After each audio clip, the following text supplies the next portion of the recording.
really grateful to be with you here this morning and to share my faith with you. And to the core of that faith belongs my conviction that you and that I and that we are the beloved daughters and sons of God. I might as well say that from the very beginning. We are the beloved sons and daughters of God. And one of the enormous spiritual tasks we have is to claim that and to live a life based on that knowledge. And that's not very easy. In fact, most of us fail constantly to claim the truths of who we are. I took this flip chart here to give you a little idea about how we often live our lives. If I draw a little line here,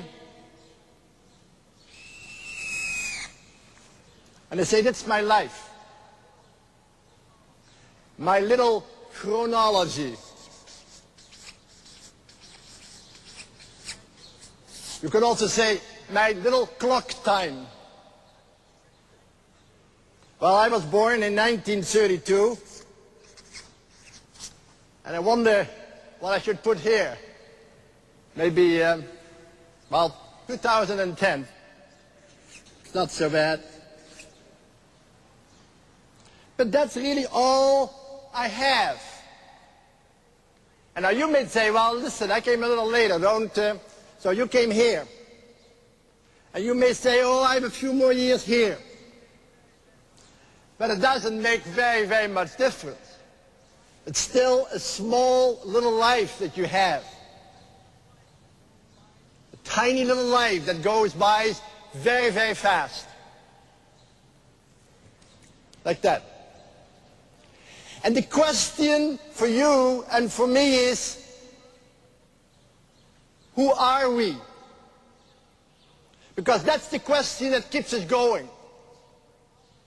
Because all during our lives we try to answer that question, who am I? And the first answer we live with is, I am what I do. And that's very real. You know, when I do good things and when I have a little success in life, I feel good about myself. But when I fail, then I start getting a little low or depressed. And when I'm getting older, I might say I cannot do much, but look at the trophies. Look, I did a lot of good things in my life. Or look at my books, or look at my music I wrote, or look at my children I educated, or look, I did something good.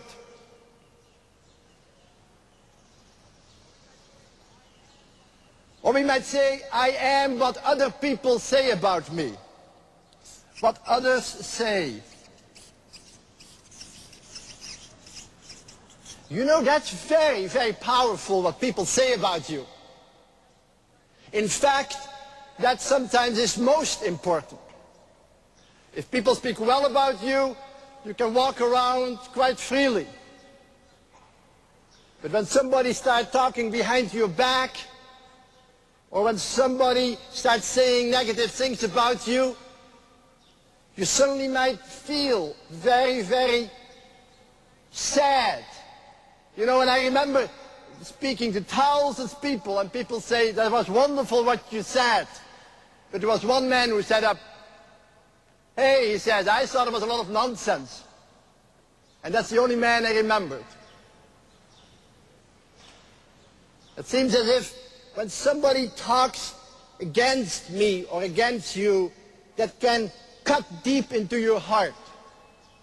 And when somebody in the morning said something about you that's really hurtful, somebody calls you stupid or so, It can stay with you the whole day and ruin your mood.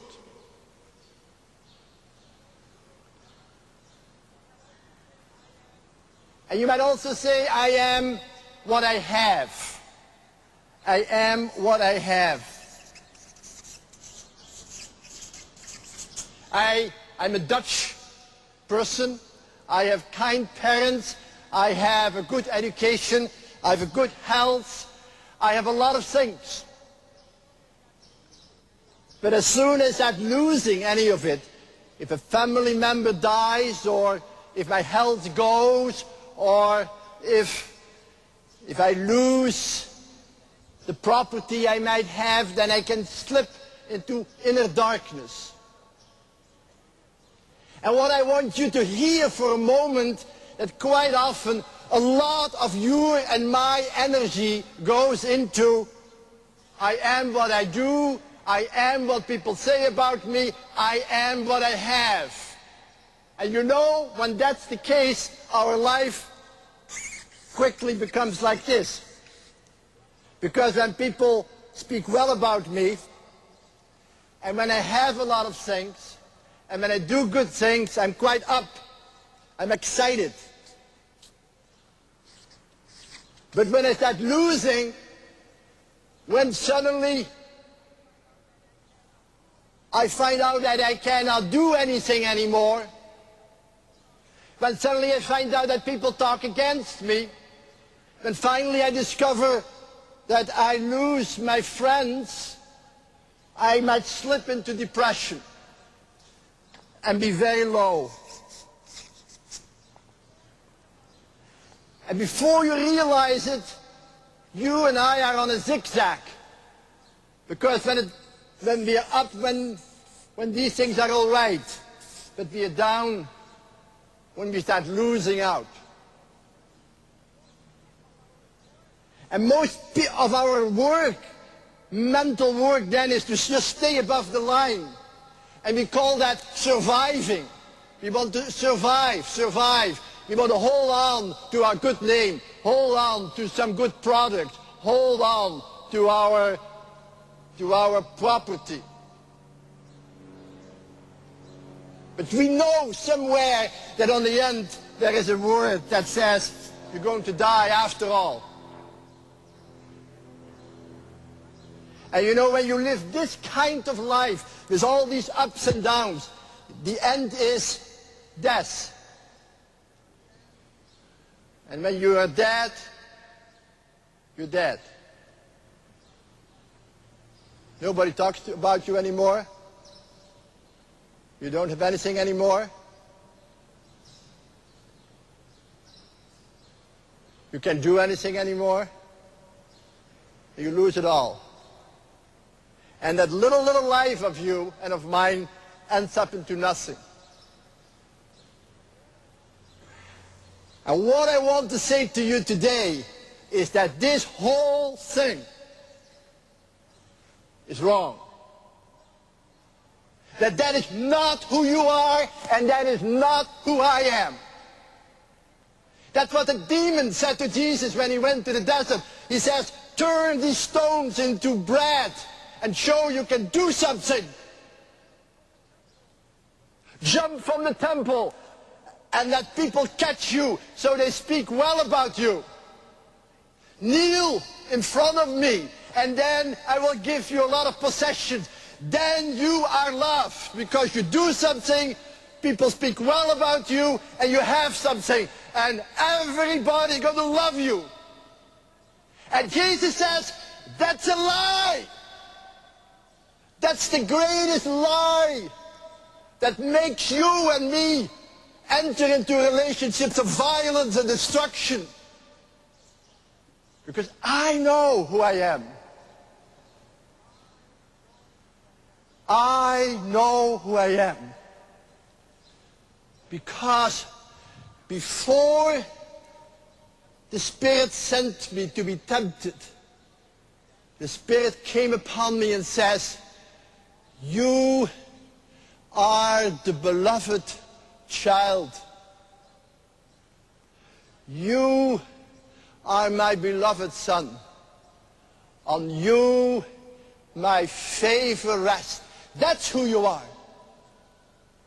That's who I am. And Jesus heard that voice. You are my beloved. On you my favor rests. And it was that voice that he clung to as he lived his life. And people praised him, and people rejected him, and people said Hosanna, and people crucified him.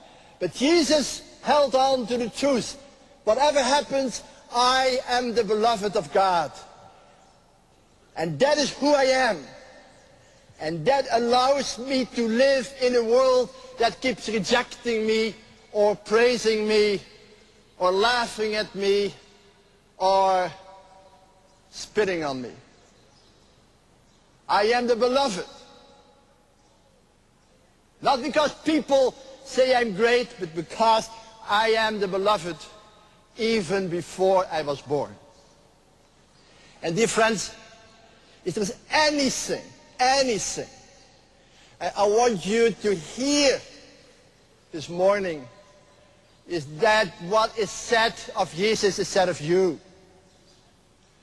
You have to hear that you are the beloved daughter and son of God.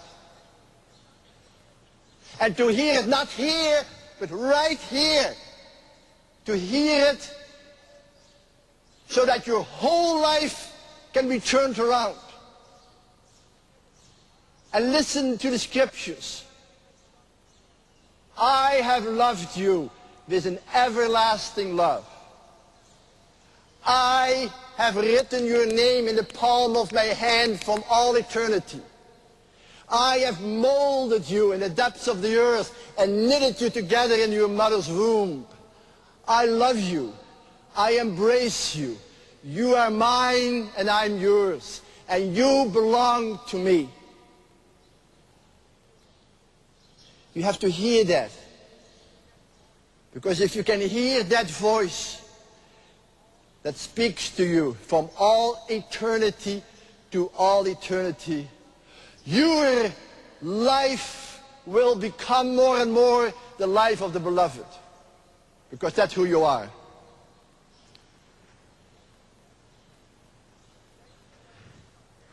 And then you start discovering